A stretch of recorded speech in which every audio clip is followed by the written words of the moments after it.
Hello, you beautiful people. Today I wanted to talk to you guys about 5 ways to make sure you always win your NBA fantasy trades. I've noticed a lot of trades in my comments that people are unsure about, and this should help clear up a lot of the confusion about how I make my decisions. So before we begin, feel free to like and subscribe for NBA and fantasy content, and I actually just made a Discord for the more serious fantasy owners that are always in my comments. You guys know who you are, the real OGs. So I'm going to leave that in the description for anyone that wants to discuss any fantasy or NBA stuff more seriously. And with that being said, let's just jump right into the video. So one of the first things I always look at when I make fantasy trades is to make sure that I don't have 2 good players from the same team.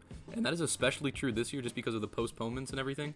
But the reason you want to having 2 good players from the same team is just like if their games get postponed for the week, or if they have a bad schedule where they're only playing like 2 games for that week, you're pretty much guaranteed to lose if you have 2 of your best players playing on the same team. So an example of this would be like Kevin Durant and Kyrie Irving. Like if you have both of those guys on your team, while they are really good players individually, it's just like if the Nets have a bad schedule, or the Rona screws them over, then you're pretty much guaranteed to lose that week. So it's better to spread out your depth around multiple teams in the league just to give yourself the best chance of avoiding things like that. And yeah, like I said, like 2 players isn't like the worst, but I definitely would avoid trying to have more than 2, because if you have 3, that's just a bit excessive, and it'd just be even harder to overcome those obstacles that I already mentioned. And with that being said, let's just move on to the second thing you got to consider when you're making fantasy trades. So this next tip is really what separates what I consider to be really good fantasy managers from really poor fantasy managers, and it's going to be avoiding the recency bias. Now you might be asking what the recency bias means, and it actually occurs when people sort of favor recent events over historic ones. So as you know, like there's plenty of options for players in leagues when they say buy low players or sell high players, and it's pretty much just meaning you're going to want to avoid trading for one of these sell high players. Like if someone's on a hot streak, or they're just playing really well for like a current moment in time, but on average they're not that great of a player for fantasy, then a lot of people get like tunnel vision and they're just like, oh, I gotta trade for this guy because he's doing really well. And that is like a fatal flaw in losing your fantasy league, just because, like I said, you've given into the recency bias. So definitely try to remain impartial on that. Don't get too caught up with someone's recent fantasy games. Look at their season as a whole and wonder and ask yourself, like, do you think they're going to maintain this production, or are they going to get worse? So yeah, this is just a great way to avoid making crappy trades for yourself by trading for sell high players. And with that being said, let's move on to the third way to make sure you always win your fantasy trades. So I get a lot of comments about 2-for-1 trades. If you're not familiar with that, it just means like you're trading 2 players for the price of 1. And I think the major thing to consider with these trades is that if you're giving up 2 players for 1, you're going to have an empty roster spot, and you're going to have to pick up someone off waivers. So this isn't like a super complicated tip or anything. It's just like if you're planning on doing a 2-for-1 trade, make sure you have a plan of action beforehand. Like make sure you have your eye on someone off of waivers that you have like in mind to pick up when you do make this trade, because I feel like a lot of people make 2-for-1 trades without considering the consequences of having an empty roster spot, and then they just panic and pick the first person that they see doing well on waivers. But if you really look into the waiver wire beforehand and make sure you have someone that you really think is going to be a good fantasy player, then that's, by all means, go ahead and make the 2-for-1 trade. It's just really good to have a plan of action before you go ahead and do things like this.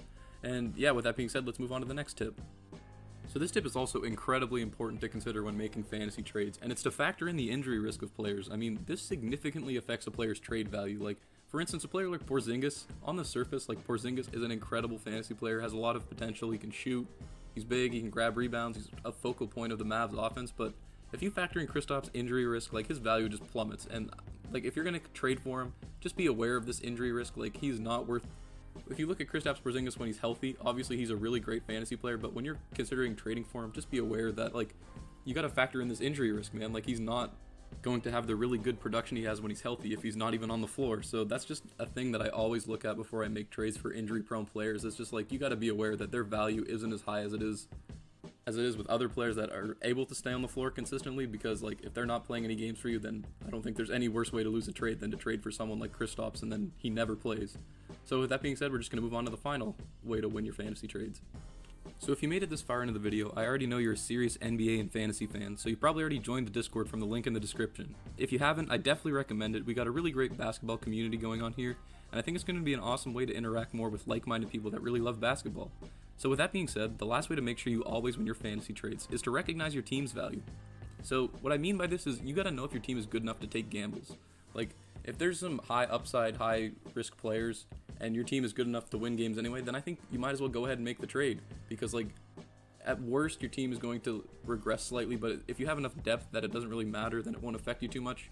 And also if you're not winning any weeks in your league, like if you're in dead last, you're like 0-6, 0-7, then like you might as well make some trades because you're not winning anyway, so you really have nothing to lose.